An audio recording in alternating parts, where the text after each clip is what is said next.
La réception chez le cadi Zemouri. Au jour convenu, le chauffeur du cadi Zemouri me conduisit près de l'hôtel d'Anfa, dans une très belle résidence. Mon hôte me reçut avec sa courtoisie raffinée, et ce fut un plaisir de me présenter à une dizaine de personnes invitées, lesquelles semblaient être au courant de mon entrée dans l'islam.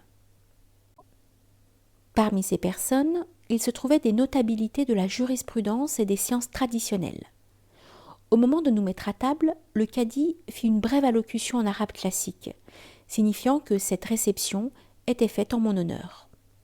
Je le remerciai par une inclinaison de la tête. Un sourire dissimulait mon émotion. Avant le décès de mon mari, nous étions souvent invités à des difas par les pachas et les caïds des régions environnantes. Le menu comportait toujours le fameux méchoui, la pastilla, une série de tagines et des poulets suivis du couscous final. La quantité jointe à la qualité justifiait la réputation de la généreuse hospitalité marocaine. Je retrouvais tout cela chez le cadi Zemouri, mais avec une présentation qui valorisait les êtres et les choses.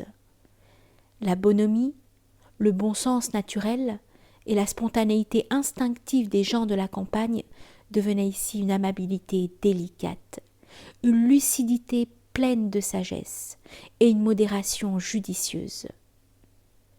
Ces différences subtiles créaient une ambiance de bien-être et le festin s'acheva dans un état d'euphorie générale. Tout le monde se leva ensuite pour prendre le thé au salon.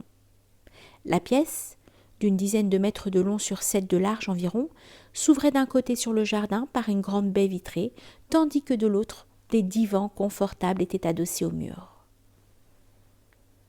Le cadi m'avait fait asseoir auprès de lui, et, jugeant le moment favorable, sortit de son enveloppe l'acte légal par lequel je devenais musulmane, et en fit la lecture à haute voix. Je l'écoutais, satisfaite. Ce document me donnait la possibilité de réaliser mes vœux les plus chers, celui de posséder la connaissance, de faire le pèlerinage à la Mecque et d'être enterré dans un cimetière musulman. Quand il eut terminé sa lecture, le cadi et les personnes présentes me félicitèrent.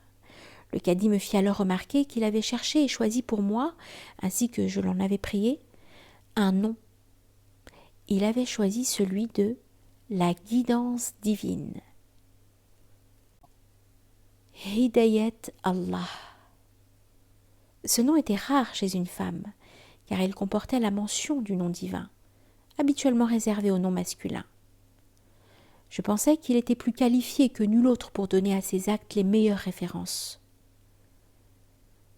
Je prêtais toute mon attention à ses propos lorsque j'aperçus, dépassant le coin du coussin sur lequel il était accoudé, un petit livre que je saisis machinalement. Il était écrit en français, ce qui m'étonna car je supposais que le cadi ignorait cette langue. C'était un traité d'apiculture, ce qui me surprit davantage. Je ne pus retenir ma question. « Cette science des abeilles vous intéresse-t-elle » Il eut un sourire d'intelligence et répondit avec une chaleur tempérée de sagesse.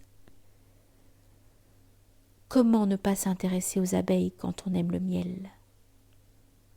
Certes, répliquai-je, ravi, la douceur du miel est un remède contre l'amertume de la vie. Le sourire du cadi s'élargit en un éclat de rire.